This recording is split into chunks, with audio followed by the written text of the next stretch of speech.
Good morning students. जैसा कि आपको पता है कि हमारे FA2 एग्जाम चल रहे हैं। SA2 एग्जाम में पेपर किस पैटर्न में आएगा, किस तरीके से आएगा और उसको आपको कैसे सॉल्व करना है, वो आज हम इस वीडियो में देखेंगे। देखिए, सबसे पहला क्वेश्चन आता है हमारा अपठित गद्यांश। मैं अपठित गद्यांश के बारे में बताती हूँ। क्या होता है अपठित गद्यांश? ऐसा पद्यांश जिसको कि पहले पढ़ा नहीं गया, उस गद्यांश को पढ़कर हमें प्रश्नों के जो नीचे क्वेश्चंस दे रखे होते हैं उनको सॉल्व करना होता है। हमें गद्यांश एक बार पढ़ने से समझ में ना आए तो हमें गद्यांश को 2 बार 3 बार पढ़ना चाहिए और फिर जाके हमें उनके उत्तर सॉल्व करने चाहिए। हम आज यही सॉल्व करेंगे। सबसे पहले देखते हैं अपठित गद्यांश। मनुष्य ने जब पहली बार आग जलाना सीखा था तो वह एक बहुत बड़ा आविष्कार था। आज तो हमारे पास आग जलाने के अनेक साधन हैं, परंतु उस युग में न तो साधन थे और न ही समझ थी। माना जाता है कि मनुष्य ने चकमक के पत्थरों को टकराकर उनके घर्षण से आग जलाई होगी। यह कार्य जिसने भी किया था वह एक महान मानव था। उसमें यह गुण जन्म से ही स्वयंभूत था, अर्थात ऐसा गुण जिसके लिए कहीं बाहर से शिक्षा ना लेनी पड़े। वास्तव में शिक्षा तो वही है जो हमारे भीतर छिपे हुए गुणों को बाहर ले आती है। हो सकता है कि किताबी ज्ञान से जी चुराने वाला बालक कोई महान आविष्कार कर डाले। संसार में ऐसे अनेक उदाहरण हैं, अतः हम सभी को अपने गुणों को विकास करते रहना चाहिए। अब यहाँ पर मनुष्य ने किसके बारे में बताया जा रहा है? मनुष्य ने पहली बार आग जलाना कैसे सीखा और मनुष्य यदि उसके अंदर कुछ भी पाने की, कुछ भी करने की लगन है तो वो कुछ भी कर सकता है, अपनी मंजिल प्राप्त कर सकता है और नया से नया, बड़े से बड़ा आविष्कार कर सकता है। अब क्वेश्चन आता है, आज साधनों और तकनीकी का मनुष्य पर क्या नकारात्मक प्रभाव पड़ा है? इसका आंसर होगा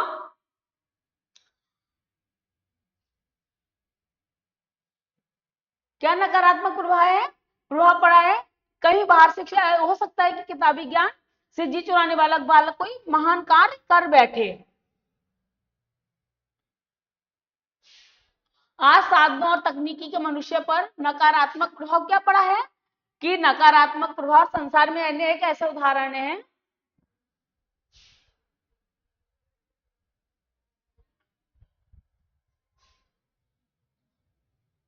कि पहले, मतलब क्या नकारात्मक प्रभाव पड़ा है नकारात्मक प्रभाव कि पहले मनुष्य को जो आग,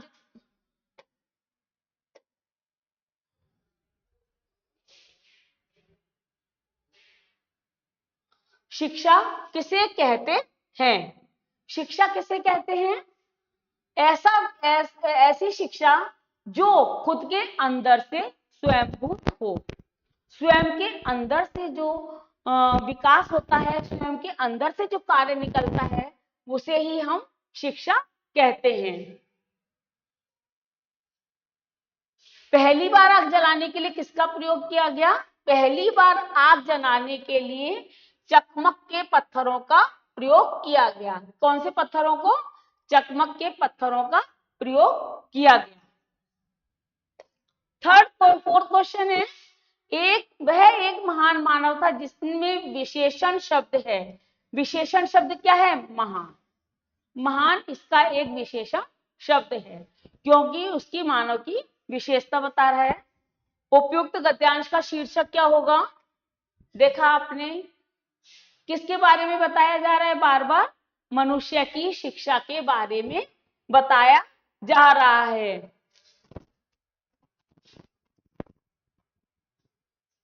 किसकी शिक्षा के बारे में? किसका होगा? मनुष्य और उसके आविष्कार लिख सकते हैं, शिक्षा भी लिख सकते हैं। इसका फिर आता है नीचे लिखे अपठित गद्यांश को पढ़कर निम्न प्रश्नों के उत्तर दीजिए। क्या है गद्यांश? है फूलों से नित हंसना सीखो, भंवरों से नित गाना, तरु की झुकी डालियों से नित सीखो शीश झुकाना, नदियों की धारा से सीखो हरदम बहते रहना, और धुआं से सीखो बच्चों ऊंचे ही पद चढ़ना। ये हमारा क्या है? पद्यांश। पद्यांश है फूलों से नित हंसना सीखो, भंवरों से नित गाना, तरु की झुकी डालियों से नित सीखो शीश झुकाना, नदियों की धारा से सीखो हरदम बहते रहना, और धुएं से सीखो बच्चों ऊंचे ही पद चढ़ना। हमें हंसना गाना किससे सीखना चाहिए? फूलों से। क्या आ जाएगा? फूलों से। फूल का पर्यायवाची क्या होगा? पुष्प और सुमन। क्या होगा? पुष्प और सुमन। हमें हंसना गाना किससे सीखना चाहिए?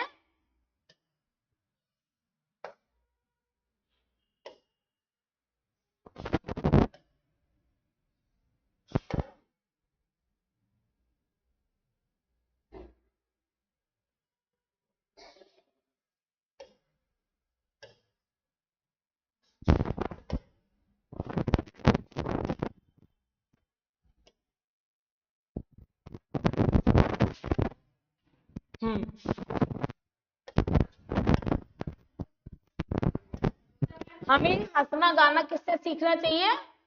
फूलों से।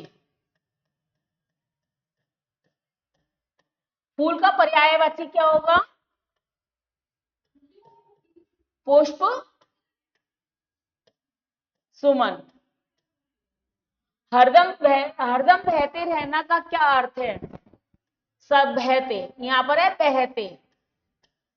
सदैव आगे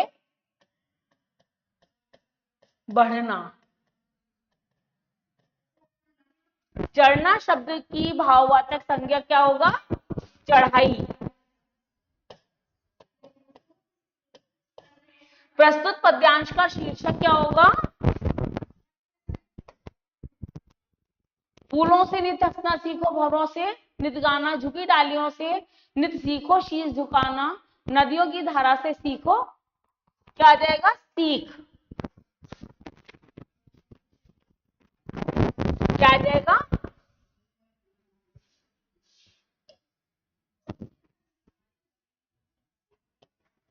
सीखना।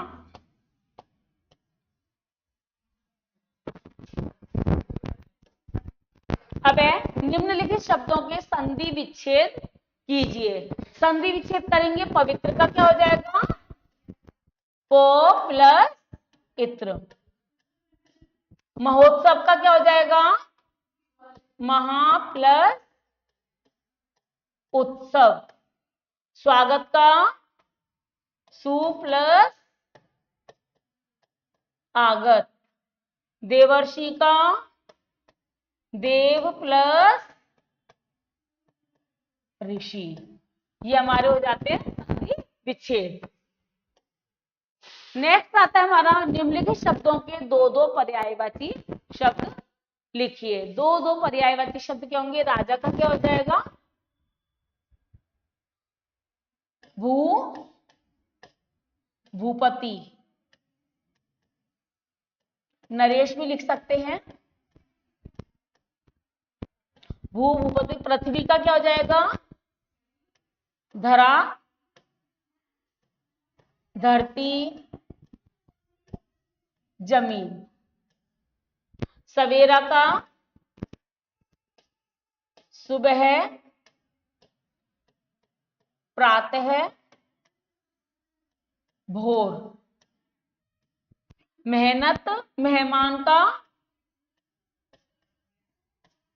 अतिथि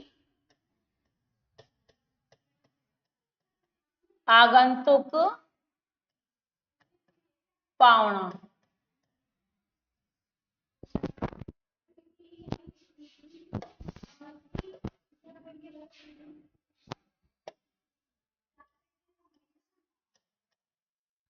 नेक्स्ट आता है हमारा क्वेश्चन, निम्नलिखित शब्दों के विलोम शब्द लिखिए। विलोम शब्द क्या होंगे इनके? प्राचीन का नवीन। सार्थक का क्या हो जाएगा? निरर्थक।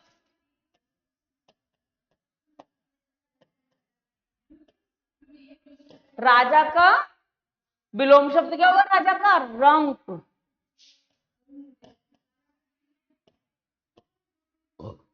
उत्थान का क्या होगा? पतन।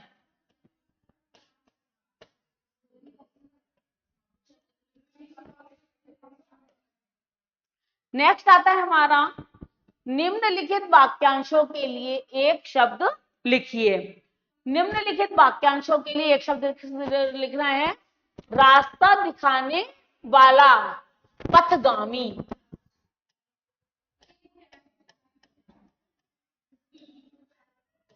जो सरलता से प्राप्त हो जाए, सुगम।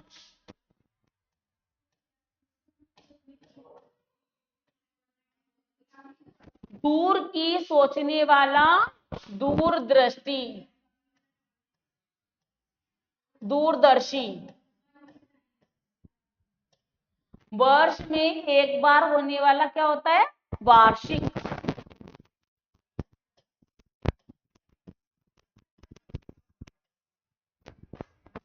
अब है श्रुति स्तंभ भिन्नार्थक शब्दों के अर्थ लिखिए। हमें क्या करना है? श्रुति स्तंभ भिन्नार्थक शब्दों के अर्थ लिखने हैं। दिन का क्या हो जाएगा? दिवस। और दीन का गरीब। और का तथा और तरफ।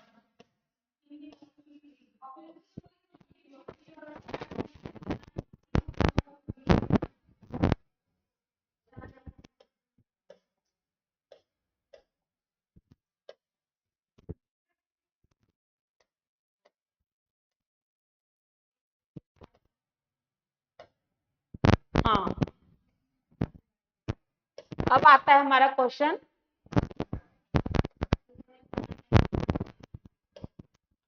कपट और कपाट। कपाट मानी दरवाजा।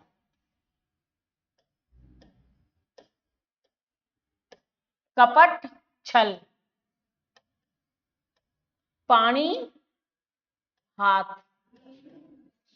पानी जल। इस तरीके से ये शब्द हमें श्रुति संभिन्नार्थक अर्थों शब्दों का अर्थ होता है कि जो शब्द सुनने में तो हमको एक जैसे होते लगते हैं, सुनने में तो एक जैसे लगते हैं, लेकिन उनके अर्थ क्या होते हैं? अलग अलग निकलते हैं। जैसे दिन और दीन। एक दिन का अर्थ होता है दिवस, दीन का अर्थ क्या होता है? गरीब। और तथा, और मनी तरफ। कपाट दरवाजा, कपट छल, पानी हाथ, पानी जल। अब निर उपसर्ग लगाकर दो शब्द लिखिए। निर उपसर्ग लगाकर क्या दो शब्द बनेंगे हमारा? निराकार।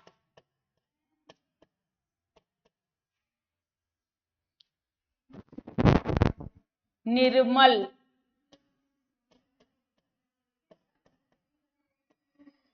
निर्बल।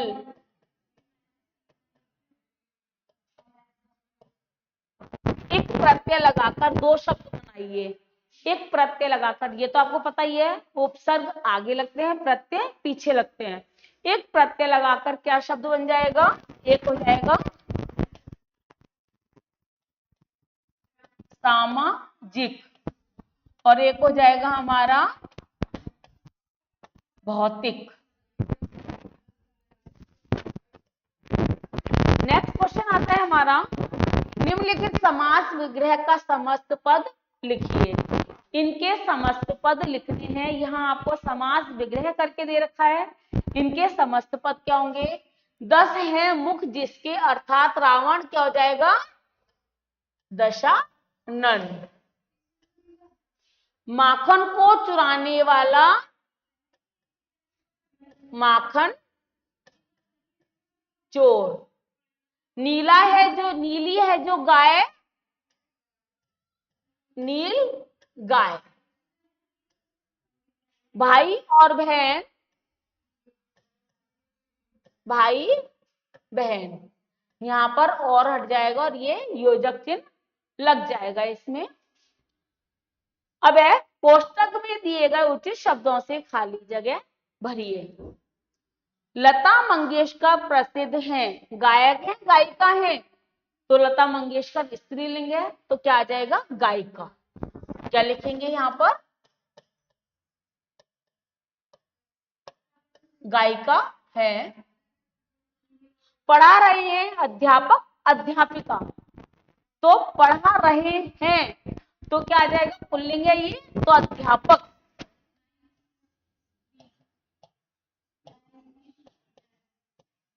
अध्यापक पढ़ा रहे हैं। नेक्स्ट है पौधे लगा रहा है माली मालिन, रहा है पुल्लिंग आ रहा है तो क्या आ जाएगा माली। माली पौधे लगा रहा है। सुनीता मेरी बड़ी बहन है।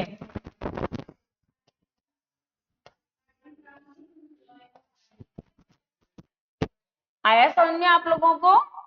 समास विग्रह, यहां पर हमने समास विग्रह करके लिखा है, तो और उनके हमको समस्त पद करके लिखने हैं। और यहां हमने दे रखा है, शब्द दे रखे हैं, इनमें से छांटकर स्त्रीलिंग है पुल्लिंग है, शब्द से पता लग जाता है, उसे देखकर आपको लिखना है।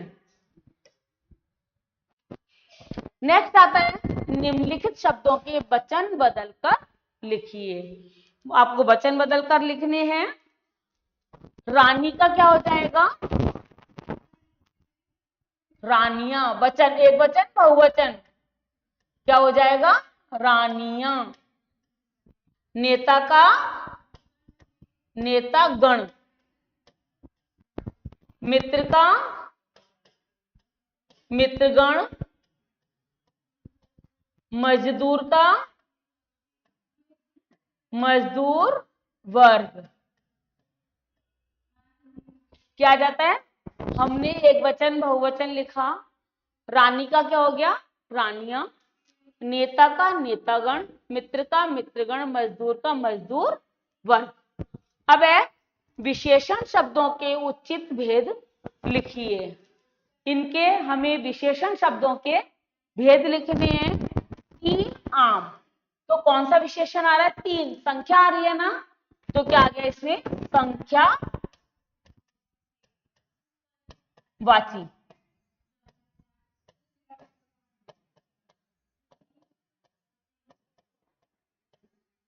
नेक्स्ट है कुछ लोग, कुछ निश्चित नहीं है अनिश्चित है, तो अनिश्चयवाचक विशेषण।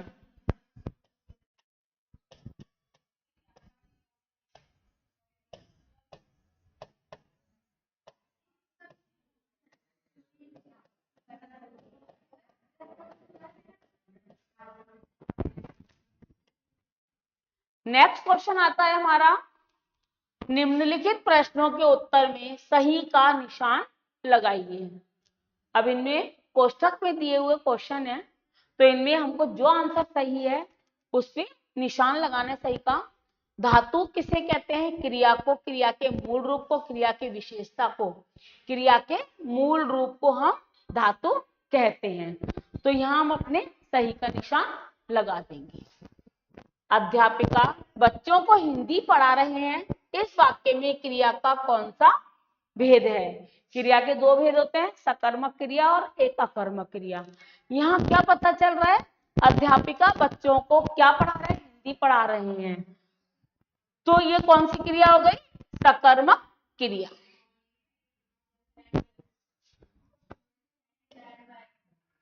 नेक्स्ट आता है हमारा, सीता घूमने जा रही है में कौन सा काल है, जा रही है, तो कौन सा काल हो रहा है हमारा, वर्तमान काल। कौन सा काल, वर्तमान काल। रात में कम खाना चाहिए में कौन सी क्रिया विशेषण है, रात में कम, कम आ रहा है तो क्या आ जाएगा रीतिवाचक क्रिया कम खाना चाहिए, परिमाणवाचक क्रिया विशेषण। जहां जाने में कठिनाई हो उसे क्या कहते हैं? जहां जाने में कठिनाई हो उसे कहते हैं दुर्गम, अधीर, अग्रज। दुर्गम, क्या आ जाएगा? दुर्गम। क्या कहते हैं? दुर्गम।